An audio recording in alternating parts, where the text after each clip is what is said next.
Everyone here is a survivor of domestic violence, recovering from abuse perpetrated by those closest to them. At just 16 years old, Gloria finally escaped her abusive home. I was sexually abused by my dad at the age of 7. So I told my mom when I was 7 years because I did not understand what my dad was doing to me. So I was like, I don't understand. My dad is touching me here, and she was like, I'm just a child. I don't know what I'm saying. He actually raped me for 9 good years. According to UNICEF, 1 in 4 Nigerian girls are sexually assaulted before the age of 18.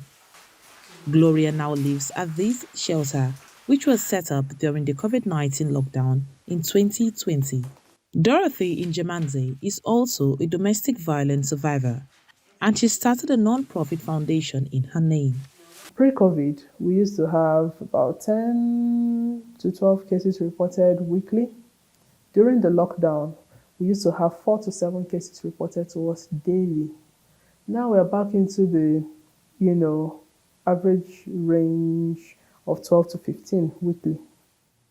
In the 10 years since its launch, it has helped more than 4,000 women get their lives back on track.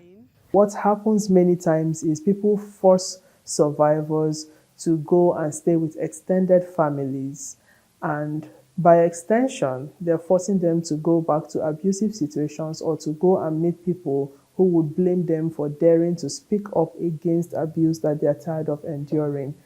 The shelter provides medical, psychological, and legal support for victims of domestic violence, and since its opened 2.5 years ago, the center has already helped 300 women and children move on from their abusive pasts. According to Njemanze, many who come to the shelter stay longer than intended, finding it difficult to raise the funds to move on and support themselves. She doesn't only take you in, she'll take you in and make you comfortable. She's really a hope to many of us.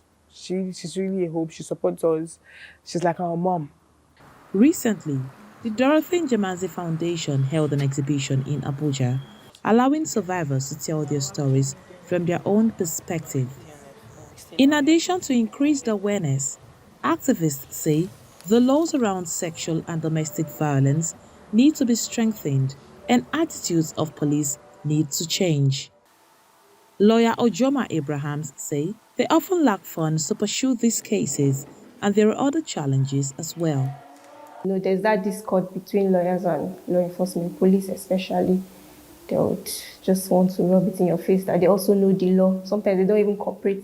Sometimes they ask for bribe. Despite an increase in activism, achieving justice is rare. In 2022, the Nigerian government says over 11,000 rape cases were reported, but only 33 perpetrators were brought to justice. A culture of silence and impunity, cultural stereotypes, and insufficient support for survivors are some of the daily challenges. But for people like Dorothy Njemanze, justice is worth fighting for. Paulum David, Africa Matters, Abuja.